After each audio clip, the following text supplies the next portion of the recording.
Hi, I'm Dave Spaulding from Handgun Combatives with 35 years of previous law enforcement experience. And I'm Wes Doss from Khyber with both military and a law enforcement background over the course of about 30 years. Wes, I focus on handguns, what I call the combative application of the pistol.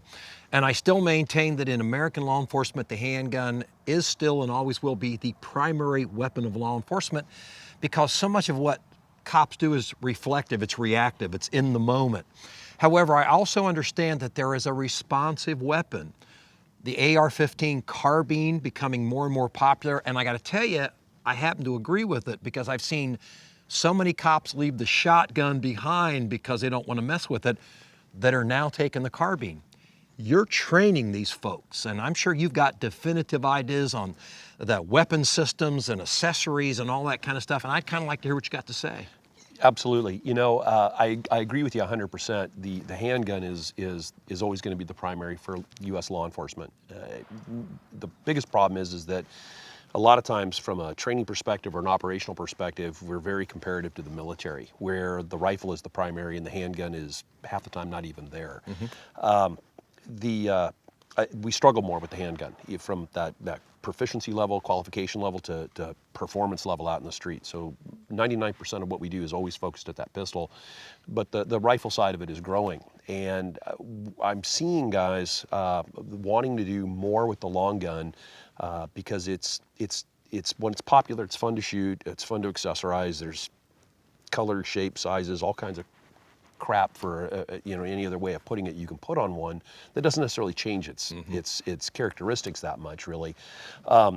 And we're having rules now that are being written into department policies where every call that is a potential man with a gun call, the rifle is an automatic deployed device, and it's not coming without its shortcomings. We've had problems with a number of those. We've had one in the state of Arizona that ended badly just a couple of years ago. I don't know. I think there's almost at times there's too much put on it, and there are too many requests from an agency perspective for the rifle and the rifle alone. You made the talk about accessories, and the whole joke about being Barbie for men and all that kind of stuff. Let's face it. Many police officers have to buy their own guns, they have to buy their own accessories, but at the same time they got a mortgage, they've got kids, they're saving for college and car payments and all that kind of stuff. What do you think are the proper accessories for a law enforcement carbine? And I don't even care if you want to use brands, but what do you think is essential and what is just kind of nice to have? The essential would be the same as the old shotgun we had. It's just got to be a reliable platform, right. And I know there's always this difficulty when you say you relate anything military to law enforcement, but the platform was designed for the military. So to say a standard military trigger, a standard military barrel, and basically a standard military configuration, because this is the basic battle rifle. This is the one that'll get the job done under the worst conditions. It's not going to be finicky. It's not going to have all kinds of hang-ups with it. There's not going to be anything of question. It's just a basic rifle.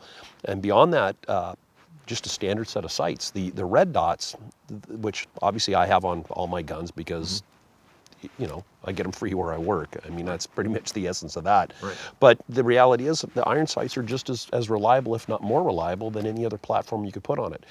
I think if I was going to attach an accessory to a long gun, my primary would be a light. Otherwise, the rifle becomes a daytime-only piece of equipment. Right. Now, I'm a big believer that the sling is the holster for the carbine. 1-point, 2-point, 3-point slings. You got any thoughts on that? I tend to run more single points than I do anything else, probably because of the simplicity. We've got a number of different brands, another number of different manufacturers we've worked with, and I've got the sling on, and I might have to change rifles out. I might be in and out of that long gun 4 or 5 times in the course of doing a lecture on the range. For me, I like the single point. There's an argument on the 2-point as far as the control of the weapon when you go into a transition or something along those lines. But again, it's a training-related matter as far as I'm concerned. And then if we start shortening the gun, there's a lot of departments that are running SBRs or even pistols. Right. Nothing quite handles that lightweight device like a single-point sling does. Valid point. It doesn't really matter what your thoughts about carbines or shotguns are. The fact of the matter is that officers like training with the carbine. They take it with them on calls where the pistol is not appropriate. And for me, anytime we can have a tool or a weapon that the officers will actually utilize, I think it's a good thing. Well, absolutely, and they're fun to shoot. There's no way around that. And until we change calibers, which may very well happen with the military changing calibers, but again, that's going to be over a period of time. The rifle is an enjoyable device to shoot for big officers, small officers, which is probably why it has so much more popularity than the 12 gauge had. Sure. We had more, linebacker, defensive end size grown men that wouldn't shoot a 12 gauge because it kicked too much. Wow. And I really miss my 12 gauge. Yeah. Well, within its operational parameters, it's kind of hard to argue the shotgun wasn't effective. It was very effective. Well, I could get anything I wanted to go out of that shotgun too. Absolutely, you could. So, you know what? When it comes to a law enforcement carbine, just choose wisely, get the accessories you need, but buy good accessories if you can. Absolutely. Don't skimp on quality. Yeah. As a simple example, we run just a diminished light class, whether it be an instructor level school or an operator school, and I've got that one guy who's got $2,000 or $3,000 worth of plastic on his belt. He's a walking tactical clothing catalog, and he swung by the gas station to get a cup of coffee and bought some crappy LED light on his way in because I'm not going to spend that kind of money on a light. Well, we've been around for a while.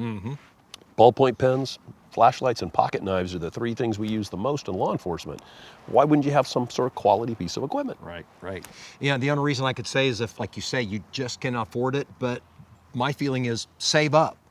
Buy once and buy smart. Absolutely. Well, the quality comes in all price structures. Right. You can get a Duracell makes good high-end LED lights now that are lithium lights. And Kershaw makes a great folding knife. Without a doubt, they do. Yeah.